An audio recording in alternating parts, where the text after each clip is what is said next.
Steve, so wonderful to see you. Good to see you again. Right. Always. So we have the great honor and pleasure to have with us today Dr. Stephen Porges, who's very famous from his research on the vagus nerve and the polyvagal theory. He has 3 books: The Polyvagal Theory from 2011, The Pocket Guide, which is really a wonderful series of conversations with psychologists and how to apply this in the treatment of trauma and other problems. And then the polyvagal safety, which was a baby when we interviewed him last year around this time. And it's also a wonderful series of conversations now applied to areas of education, prenatal care, even yoga, all kinds of, and COVID and resilience and quarantining, everything. And has written more than 400 peer-reviewed articles and received all kinds of honors, and is professor in several universities. But if I would read the whole thing, it would take us a very long time. So we're just so happy to have you, Steve, with us and to have the possibility of conversing with you. Well, thank you for inviting me. It's good to see you again. Last time we spoke, the hurricane was coming through. So yeah, we were talking about just in the beginning of Hurricane Ian. Yeah. So I want to, if at all possible, talk with you today about a little bit of the development of the polyvagal theory, in the sense that in the beginning, it was, well, you presented it in 1994 and then had the first book in 2011. And at that time was well received and continues to be very well received by the group on psychology. And they were especially interested in the applications on trauma. So maybe we can talk a little bit about that. And it seems to me that you have been also, it has been very welcome in the area of education and also of now of groups of wellness. And so it has gone from trauma to optimizing human experience. So can you tell us some of the, why did it revolutionize the field of psychiatry? I mean, I know why, but I would like you to okay, there are different dimensions here. When it got into the world of trauma and psychiatry and psychology, it provided a plausible understanding of personal experience. So what was happening to people who had survived severe trauma is their bodies shut down, but they were living in a world that assumed that everything was stress related, and they defined stress as arousal and activation. And so they were being very confused. They talked to the therapist, and the therapist would say, I guess we're really anxious, or you're really mobilized, or you must have been producing a lot of cortisol. So they came up with all the metaphors of a mobilized defense system. They didn't acknowledge a immobilization defense system. And so when they started to read about polyvagal theory, it gave them an understanding of what their body was doing for them. So it was, in a sense, their nervous system was saving them, doing literally a heroic event, immobilizing them to support survival. In fact, the theory was a theory developed based upon the literature in animal research. And I had, and also with high-risk newborns, that's the other important aspect, that when you do research on the high-risk preterm or during delivery, you realize that there's a real vulnerability of what's called apnea and bradycardia. And that's where the heart rates go very slow and the kids stop breathing. And this is really the risk factor. And so when people often take home heart rate monitors for their risk children to monitor these events, because there's a vulnerability for a neural generated bradycardia. And I was trying to figure out that. And that's really where it all came from. I was trying to figure out that what? Oh, I was trying to figure out what were the lead indicators for infants in which they would go into a bradycardic or like sudden infant death syndrome. So where their system would, in a sense, shut down. And when I was doing my research, especially in the neonatal intensive care unit, I was seeing a pattern of heart rate that preceded the bradycardias. What it was a pattern that lost this ventral vagal respiratory rhythmicity of the ventral vagus, and it became tachycardic. So heart rate went up fast, and then it crashed. And in the world of, I say balance theories, people say, well, you go too high, you have to come back down. But what they hadn't thought about was really the underlying mechanism. When the heart rate is going up in that preterm baby, it's metabolically costly. The baby can't sustain it. And the nervous system then goes into a earlier, evolutionary earlier, and also a embryologically earlier neural circuit of basically shutting down. Okay. And so the real issue is that we have a toolkit, and part of our toolkit is a shutdown response. The problem is, as a mammal, as a big mammal with a large cortex, we require a lot of oxygen. And so where the shutdown response may be fine for a mouse, it's not very good for a mammal, for a large mammal, a primate like us. We need our oxygen. And so going into those states are not only will you pass out, but you could fall and get really injured. So you're not getting enough oxygen to your system. So it's not just a fall and injury, it's the hypoxia, not enough oxygen in your blood. So okay. We need to stop just for a moment, because there are some terms that perhaps listeners don't understand. One of them was the ventral that you mentioned. And yeah. Okay. So we have to let's unfold. Well, let's unfold. You need to know your evolutionary journey to becoming a social mammal, and we can think of this evolutionary journey as mammals evolved from very, very ancient reptiles. The ancient reptiles were not very social. They're extinct now. So our common ancestor with modern reptiles and mammals occurred over 200 million years ago. So it's in the distant past. But when mammals came into this world, they had some attributes. One, they could nurse. Nursing is a sucking and swallowing, and that required a ventral vagus, a different place for the vagus and its cardioinhibitory fibers to move to. So we had to integrate our regulation of our heart with ingestion. And in your practices, we use terms like social nourishment, taking in food, ingestion. They become overlapping neurophysiological feelings because they're the same system. So our ingestive system became our social engagement system as mammals further evolve. But the important issue I want to bring out at this moment is this ventral migration in the brainstem. So ventral is really towards the front of our body and dorsals to the back. And so when reptiles have their area that regulates the vagus, it's in the back. And during our own embryology and during this transition from reptiles to mammals, there was a migration of these cells to the ventral part where they became intertwined with the nerves that regulate our face. And even though this sounds very complicated, it's all about the practices that you were doing, whether you touch your head or you do your breathing or you chant, because that is linked now to the regulation of your heart.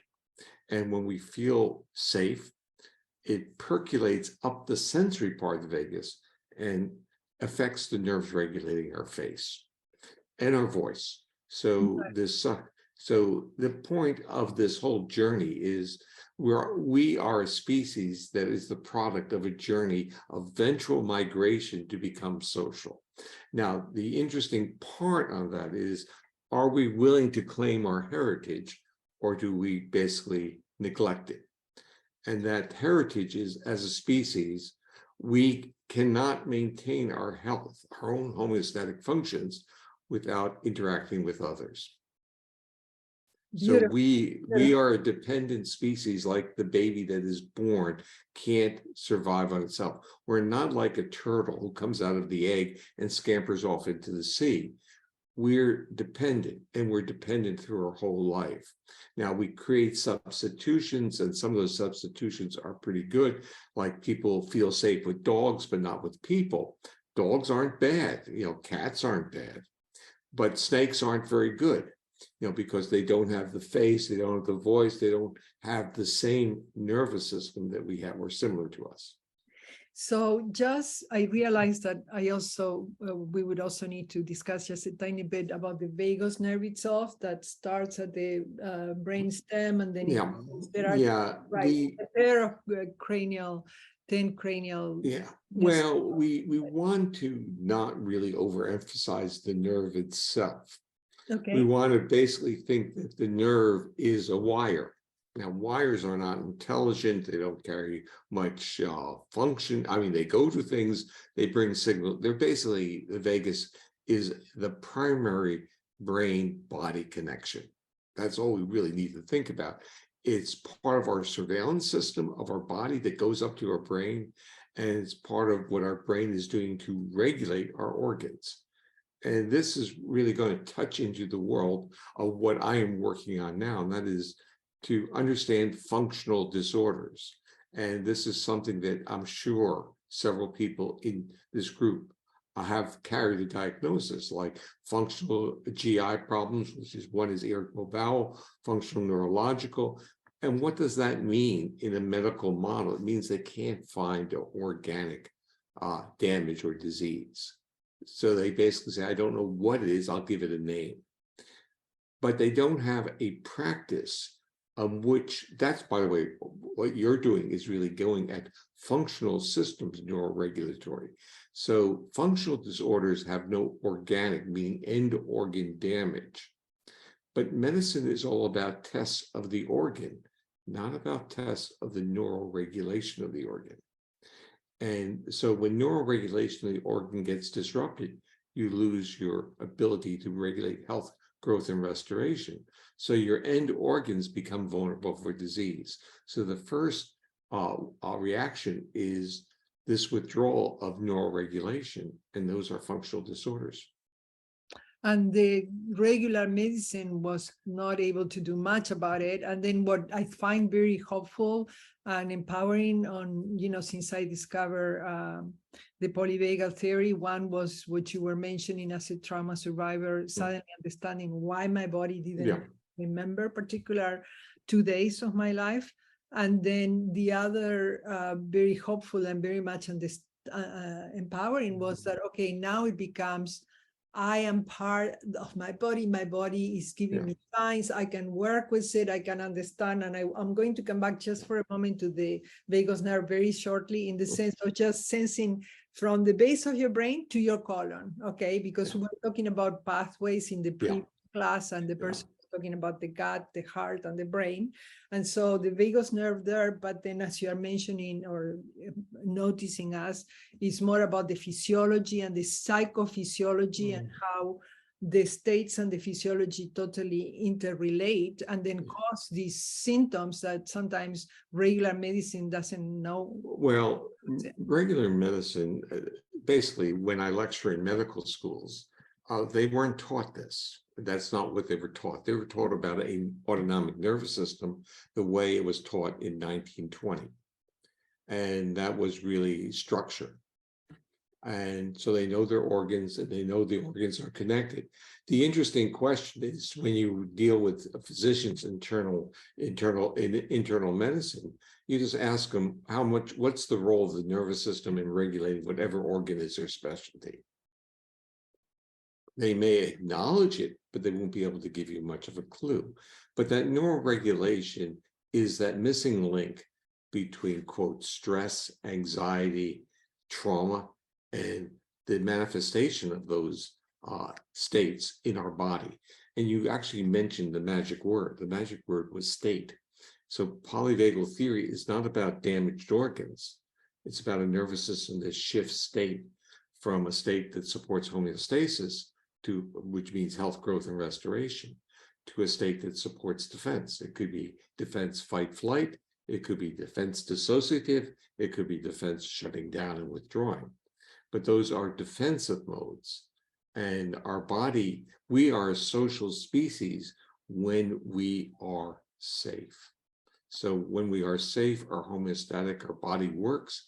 But part of that working is co-regulation and interaction with another. So sociality is part of our homeostasis.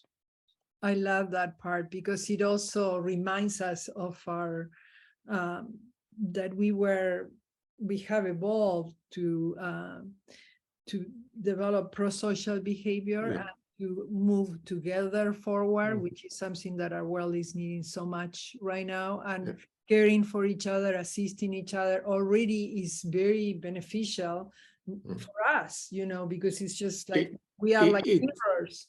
Yeah, we're taught things that aren't correct. We're taught that we shouldn't be, quote, bleeding hearts. We shouldn't give of ourselves. We should think of ourselves first. We should take care of ourselves.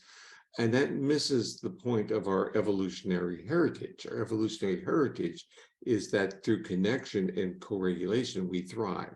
Through cooperation, we benefit. So our sociality is a neuromodulator, enabling us to be not just happy, but healthy as well. Right, right. And that's what we are trying to do in this course of meditation, volunteering, and positive neuroplasticity, approaching it from many, you know, the possibilities we have to work with our nervous system and also of the interaction between each other and the importance of meditation and breath and different ways of contemplating and relaxing. Yeah. Don't minimize volunteering. don't minimize that, because that is the reaching out to other. Exactly. And the issue is how you reach out within a polyvagal theory has to have a degree of let's say, accessibility, and you have to be sensitive to the other.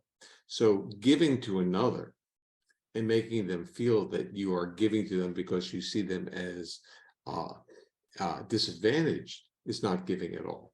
Right. It's something else. We have a beautiful article that's called The Difference Between Helping, Fixing, and Serving. And that fixing is no. Fixing is once you get into that mode, and this is actually a discussion we have in the house, and that is the knee-jerk reflex is to fix something that is broken. And that is not what a relationship is about. It's not about fixing anything. It's about witnessing, listening, and sharing. So fixing gets in the way. And we have a society that, including medicine as part of it, that's about fixing. And the other part, which we haven't really talked about, is that in the medical world, like the educational world, like everything in our world, we see it as cause and effect. And clinical trials is a perfect example. Clinical trials assumes that there is nothing in between, no nervous system, no uniqueness of the body. There's a treatment, there's a person, and the individual differences, let's say your neuro-regulation, your trauma history, your instance, basal level health without getting disease markers, is random noise in those models.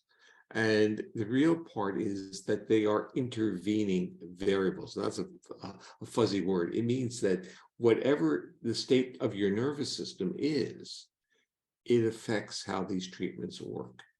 Exactly. So if you're coming into getting a certain medicine for a certain ailment, and you have a close, safety, trusting relationship with the physician, your body is now accessible for intervention, and the intervention may work. In psychotherapies, my view is that it doesn't really matter how you're trained, meaning the type of therapy you use. The real part from my perspective is how accessible, how co-regulatory are you?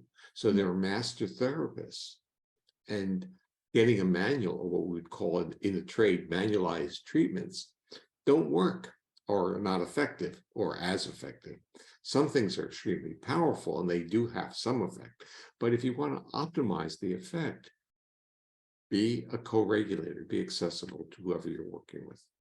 And you have to start by being kind to yourself and knowing yourself and knowing your state of your physiology and psychology responding, and then also being open to others. But yeah.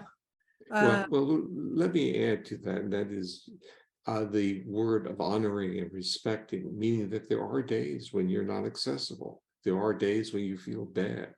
There are days when your physiological state biases your perspective of the world, and you think everything is negative.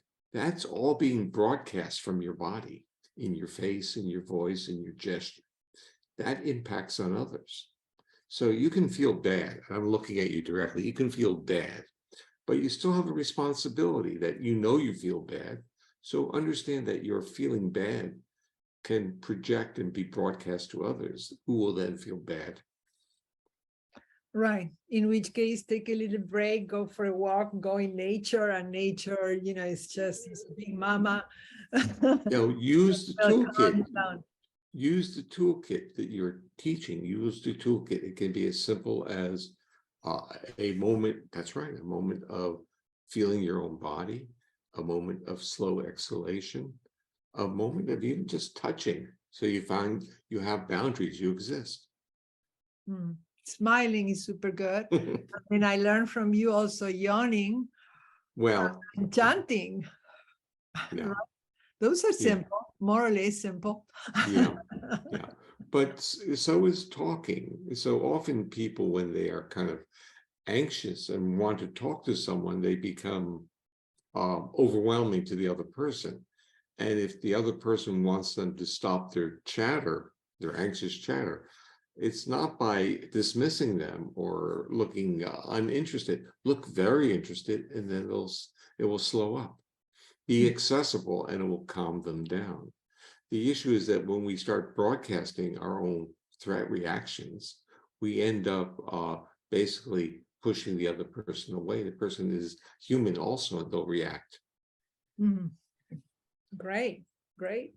Robert, can you put us side by side? It seems that we are oscillating here between one of us, at least in my screen, one of us goes in, and then I lose the other one. I would like to have both of us together here, if at all possible. If not, that's okay. Whatever it is, we'll work with it. So what I find so fascinating about what you are telling us, what I find so fascinating about what you are telling us and all the discoveries that you have brought into the world with the polyvagal theory and with the understanding that the vagus nerve has, and our whole physiology has different ways of responding, either the freeze or the fight flight or the more communicating, depending whether it feels under threat. It's this possibility that also, as you were saying just a moment ago when we were talking about the relation doctor-patient, is that a lot of the responsibility, but a lot of the opportunity is put back into ourselves. So it's an invitation to assume our whole potential as mammals, as human beings, and to trust that we can work with ourselves and that we can work with this first noticing what's happening and then being able to observe it and somehow embrace it and then use different tools to become more grounded and open. And it's a slow, long process, right? It just takes. Yeah, what you're emphasizing is self-awareness. Self-awareness. And compassion, because sometimes one has self-awareness and flagellation. That doesn't work. Well, blame and shame has no real, when you become, you're absolutely right. It's self-compassion and self-awareness. And it's really, I continue to be shocked. I shouldn't be shocked because I live in this world of people who have had challenged past, but I'm always shocked by how people feel shame and blame, that they, and in a sense, imposter syndromes and all these things that people talk about.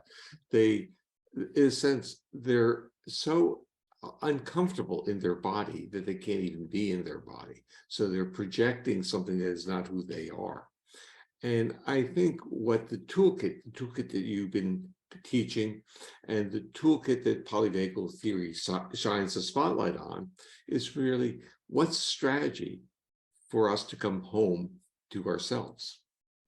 And then who are we?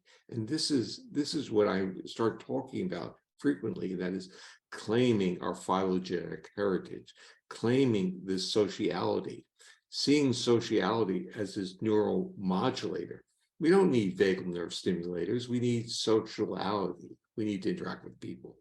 So the problem with popular culture is that it hangs on certain words. So the vagus becomes a word. People want the nerve to be a godsend. Yeah. The same happened when in neuroscience they were mainly thinking about the brain. They were thinking about chemical impulses in the brain or mechanical or whatever, and just not understanding that we are a whole organism with body, mind, and spirit. And since we are talking about that, I'm very curious about your trip to India. Can you tell us a little bit, when did you go to India and what were you expecting to find there and how long you were there and whether that had anything to do with it was a long time. It was the early 1990s. And I had a very good friend, a scientist from India who I met when he came to the University of Maryland, where I was a professor. And we just got along very well. And he had brought neuroscience to India, basically. That's what, and he had one, he was very well decorated with awards from India. And we got along very well. And he wanted me to come visit, and we were going to go on this kind of journey, which we did. And so Northern I spent India, Southern India, where all over? No, well, gotta be. This is getting Okay. No. I lost the name of the town. I'm trying to remember it. It's the dirtiest, noisiest town. What is it in India? No. Well, anyway, I went there, and it was just crowded people, and then I lived in a basically a Ramakrishna mission, an institute of culture for a month, and we went up to Darjeeling. We went up into the Himalayas, basically, and we went and we visited Buddhist temples, and start to get into dialogues about lost knowledge, because the whole model was that embedded in rituals, in religious rituals, was a neurophysiological basis of life, or how people should take care of themselves. So before organized religion, there were rituals. And I later met a person, her name is Jelti Gordon, and she put together a book called Rituals in Modern Life. And I have a chapter in that, and it was basically, it's very similar to the chapter in the book on safety, which is about a neuroscience of compassion. And it was really about postures, voice, chanting, and listening as being really part of our long history, prehistory of a species, and how we regulated ourselves, how we found nourishment, and how we regulate ourselves, and how we did these things in safe environments. And I even describe the size and the power of, let's say, medieval cathedrals, where you're in a safe place, so safe that you can have an organ playing low sounds, which is natural for our body to, in a sense, react to, because it's like earthquakes, volcanoes, people walking behind us, and still be able to process it, not with fear, but with a sense of awe. So there is such wisdom in the creation of these environments for a type of bodily feeling of exploration. So anyway, I went to India, and later wrote a book, which I didn't publish, which I will share the title with you. It was called Conversations with Shiva, a Biotheology, which was really what I had learned on the trip, was that there was the possibility of creating literally a spiritual guide, a biotheology that was consistent with our body, that wasn't like much of our Western religious perspectives are really fighting with our body. And I said, why would that doesn't seem like the most, let's say, plausible or efficient way of having spiritual experiences. So I started to write about that. It basically was about, it's kind of a mock documentary, in which we go, my friend and I go, and we are given a myth, and he translated, but we weren't given a myth. I made it up. And the myth was about basically the last days of Shiva on Earth, and what he had decided to give people, and it was an understanding of their own bodies. So that's so beautiful, because in a way, a lot of the ancient cultures are a empirical science of the body, mind, and spirit connection, and they always talked about this integration of the different dimensions of oneself. And then the spirit is not seen as out of the box, ruling into the box, like some creator separated, but we are this consciousness. We are one of the flames of the big consciousness. And so it's a very different understanding and relation to consciousness and to the bigger spirit around us and inside us. I mean, if it is everywhere, of course it's inside us too. And so how do we work with that? But yeah. Well, I would totally agree with you, because this is I would say, the byproduct of a cause and effect reality, or a world that tries to structure that, including the relationship with deity as being outside the individual, and as opposed to an accessible individual who's part of the deity, which may be heresy in certain religions. But the idea is, yes, this is actually the secret of our evolutionary heritage, and that is, we're a connected species by definition. And this is really the remarkable journey. And when we appreciate that our survival was through cooperation and exploration, and we start understanding that even spirituality can occur when we're in a state of threat. Right. So, I mean, it all becomes the same. When we are safe, we are sociable, but when we're safe, we're compassionate, we're generous, we're benevolent, and we can be spiritual as well as creative, and appreciate so much more of what reality can be. We feel the oneness. And now we are going to go to questions and answers, because but I remember it was Calcutta, excuse me. I thought it was, but I mean, I didn't want to start throwing names. No, but Calcutta was quite Ganga River and the people bathing. Well, corpses. There's a theme that I continually repeated through the book, and that is, where's the wisdom on the streets of Calcutta? And the answer became quite clear. You can't have that wisdom, you can't have that sensitivity if you're in a chronic state of threat. And that was what was on the streets of Calcutta. Right. So then Mother Teresa came. Well, that's also, I went out there. I didn't meet her. We won't go there. but again, it's a really interesting world when you see literally different levels of livelihoods of people living on the street. So there's almost like different stages, versus a cardboard house versus nothing versus sleeping. It was something that was it's overwhelming.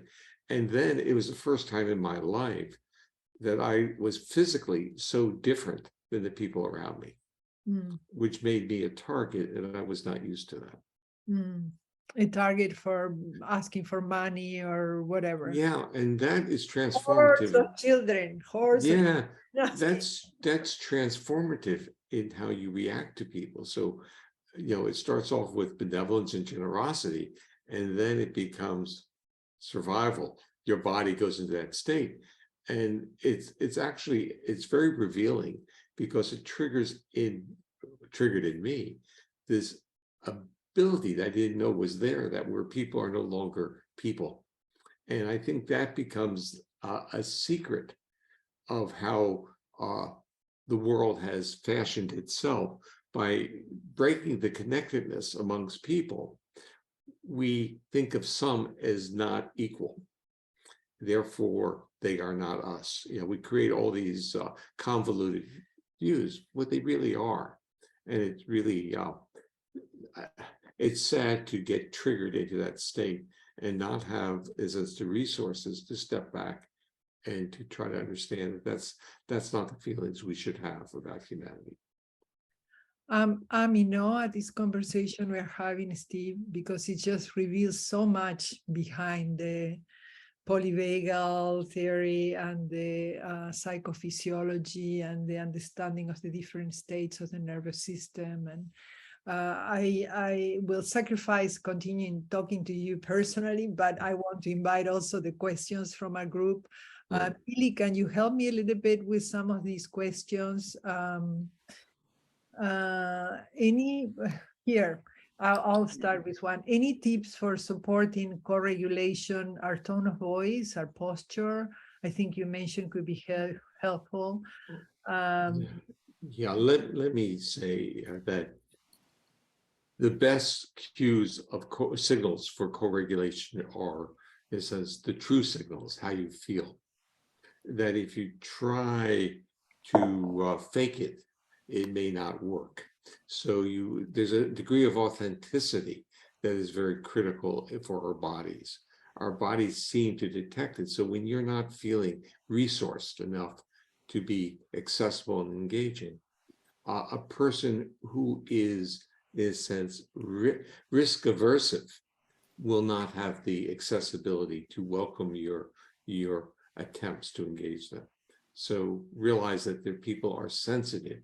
And when you're in roles of, let's say, responsibility for others or managerial roles, I ran a large laboratory for years.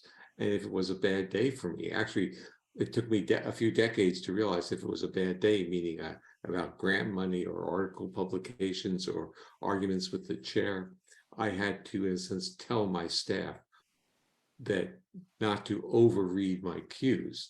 But even doing that, it wasn't sufficient because they looked to their lab chief as someone who will protect them. It's like a parent.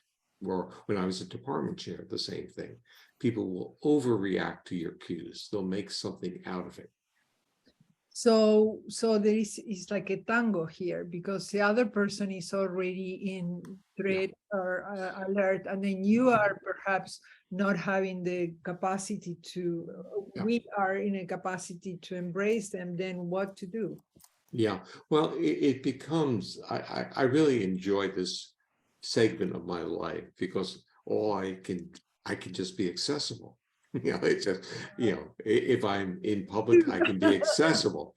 If I'm, I don't mean Zoom is moderately accessible, but, it's not like there's a hierarchy in my life. See, this is the issue when you're an academic. There's a hierarchy in your life. When you're in, let's say, upwardly mobile in whatever profession you're in, there's always a hierarchy. And which means you're selective with how you interact with some people, but maybe not as selective with others. But in this stage of my life, it's all the same. So it's kind of like I can be who I am. And that part I really enjoy. Yeah, it's the greatest gift. And it keeps us giving opportunity to work on ourselves, also to be more available to others. And that's something that I really admire of you.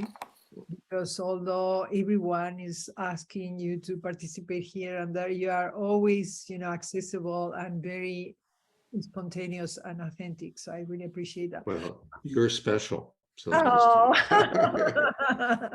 yeah, I remember at the end of our talk last year, you said, I want to learn with you. And then we did connect, and now we are exchanging learning, and it's so beautiful for me with you and with Sue. Okay, so here is another question. I mean, there are many, but I'm seeing some. Can you explain why a person would get an increased startle reflex and general hyperreflexivity if it has also MS symptoms? Oh, MS, yeah. Well, if we talk about MS, and other disorders, the body is basically the body's in a state of threat. So in a sense, they're kind of like generalized threat reactions that are associated not merely with psychiatric disorders, but also with physical disorders or health issues. The nervous system is shifting its state to this, let's deal with a disease. And that disease, when you get into MS, is going to knock you out of that calming vagal component and basically put you more into a fight, flight, startle reaction of the sympathetics. Yeah, it's quite predictable. So can we explain MS a little bit for people who might not know? I don't think that's easy to basically. So if one would have to define MS for some, Well, the issue even on that is that the diagnosis is also vague.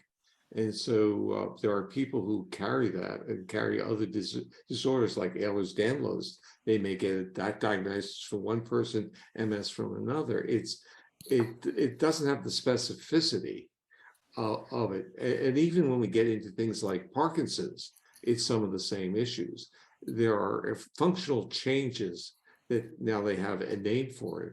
And the issue is, my view, and this is where I think polyvagal theory comes in, and that is you can have these diseases, you can have as functional, I would say damage, but limitations, but you can optimize what you have. So right. you take a more optimistic perspective. So I have people who are using the intervention, I developed the acoustic intervention, the safe and sound protocol, working with Parkinson's patients. Wow. And very slowly, but working with them, and they're smiling and they're moving. It's not easy because the body is fighting that calmness, because part of the disorder is to change and get the hypertonicity. MS has some of these same features, Ehlers-Danlos, which is joint hypermobility. It's not just hypermobility, it's a subtype, but it's not just that. The real debilitating features are high anxiety. What does that mean? It means the body's in a state of threat. Right, and it affects everything, the digestion, the peristaltic reflex, everything. Yeah, well, what we want everyone to take home is that if your body is in a state of threat, it's not merely that startle reaction. It has to do with the signals within the body maintaining or disrupting homeostasis. So I don't like terms like stress or anxiety. I'd rather operationalize and say you're disrupting homeostasis. Right. Now we are inside our body and we know what's going on. When we use the word stress or anxiety, we tend to attribute it to something outside of us. Yeah, yeah. And so let's try to come back into balance. Yeah. Regain health. Let's try to come back into inner balance, into physiological balance, into, yeah. And on top of that, it's not like there's going to be a great range of what balance is for you versus me versus Sue versus other people. But we have to be respectful of the state we're in. That's where self-compassion is all about. You don't have to be like me. I might have or might have had. So with aging, you start getting the same things. You know you're different than what you were 15, 20, 30 years ago. It doesn't make it bad. It just makes it different. And you need to honor those differences so you can optimize your life. That's what this is all about. Let's work with what we have and let's optimize our life. And it covers such a big range. I mean, you have articles on gerontology, on neonatology, on everything. Okay, so let's see what else do we have here. Amelia, here is one. Has Dr. Porges worked with or interacted with the folks studying the use of psychedelics for healing trauma, anxiety, and depression? No, I haven't, but my wife has a little bit. I have, again, I think we have to be very careful. There's some actually positive findings, but from a polyvagal perspective, we want to emphasize that it's the understanding of the internal physiological feedback loops are critical. And again, what the psychedelics are being presented as if it's like a pharmaceutical intervention that will take away the effects of PTSD or other mental health issues. I I think it's wishful thinking. It doesn't mean it's not going to happen, because I've heard of transformative experiences from people that I do know. But I realize that we need to emphasize, this is where my responsibility is to emphasize, if we're going to take them, we better enable our body to be accessible to them, welcoming to them, and not in a state of fear. So everything is going to be structured about the preparation and about the context in which you're taking the drug. This reminds me a lot of what my teachers used to say in India. And they would say sometimes people try to work with the energy of the Kundalini. Let's suppose it was the energy of the nervous system. And they said it's not something external. You cannot just, bump or do heavy breathing or whatever. It has everything to do with your behavior and your conduct. And it will move slowly up as you understand yourself better and as you are better in relationship with others. It's a very subtle and a very continuous every day and for the rest of your life. So it's just like you have to have patience, persistence, and the understanding that we are a whole integrated organism. That's not just something, that's going to be injected and change everything. I mean, people have facelift operations and they are still feeling the same inside after everything outside has been so-called fixed, because you have to work with the inside. I mean, it's an inside-out job. Well, the facelift is actually a very interesting one, because it tends to affect the afferents, the ability to sense things and feedback. So people who have had, let's say, heavy Botox treatments have difficulty socially interacting because they're broadcasting inappropriate cues. So they're not showing accessibility. I want to go back to your point on Kundalini. And I think Kundalini is a perfect example or parallel to a psychedelic, that it is something that is overwhelming and potentially transformative, but you better be prepared for it. If in the world of Kundalini, people talk about unresolved Kundalini experiences, and those are novices who got themselves into those states, and it's been transformative to them, but not in a positive way. Right. The teachers used to say it's like if you are running higher voltage on a system that's not prepared for that. You go integrally and you be safe and you be healthy. What you're doing is, I keep using terms like neural exercises, you even terms like you work on this. People don't like those terms, they want fixes, but you're in a sense expanding the range of your nervous system, and that's what you're talking about with Kundalini. I don't know about psychedelics, so it's going to be very interesting because it's gotten mainstream, and so I don't know. So here's another question. In earlier evolution, why was shutdown helpful for survival rather than flight? Wonderful question. Because when I developed the theory in 1994, it was long before Google searches. And I apparently missed some literature because I went back to it this past month or so. And what you find out is, based on the species, if the species utilizes freeze and immobilization as defense, like mice, rats, rabbits, guinea pigs, they have a lot of dorsal vagal activity. If they're like cats and dogs, you can put an electrode in the dorsal vagal nucleus and the heart rate will not change. But the contractility and blood pressure will change. So in a sense, the cardio inhibitory, the vagal efferent activity on the heart coming from that dorsal nucleus doesn't work in certain mammals. But if the mammal is a mammal of prey, food for another, that's there, it works. Okay, can you translate this thing about the dorsal? And so the dorsal vagus is that shutdown. It's where the shutdown neurogenic bradycardia occurs. And in the world that you're in, that dorsal vagus will also give you diarrhea. It will also give you vasovagal syncope. You could pass out. So it's part of a integrated shutdown response. And this is really what many survivors of trauma will talk about. The real issue with the neurophysiology, until I started to find that literature, was really ambiguous whether in many mammals the system actually worked.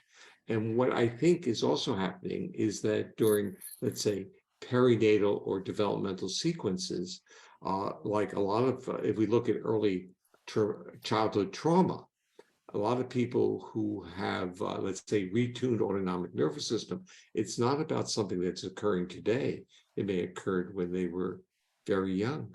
And when they report these from their own questionnaires, we see that that's the variance of that effect of early trauma is accounted for by whether their autonomic nervous system was retuned to be stuck in defense.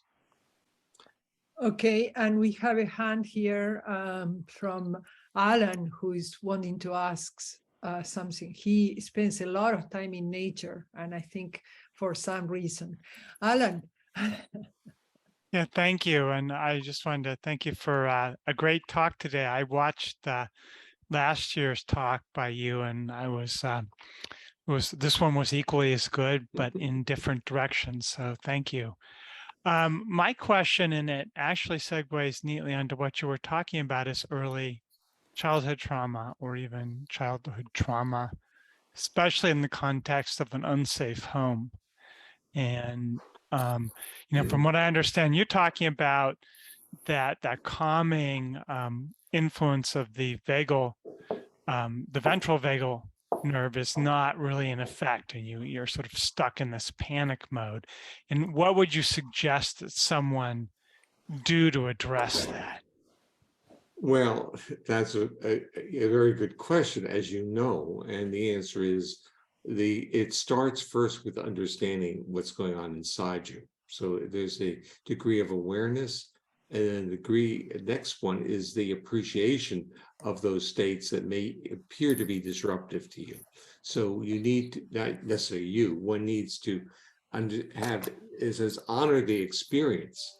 And then the narrative that starts getting developed after you honor that experience is that, look what this did for me when I was young.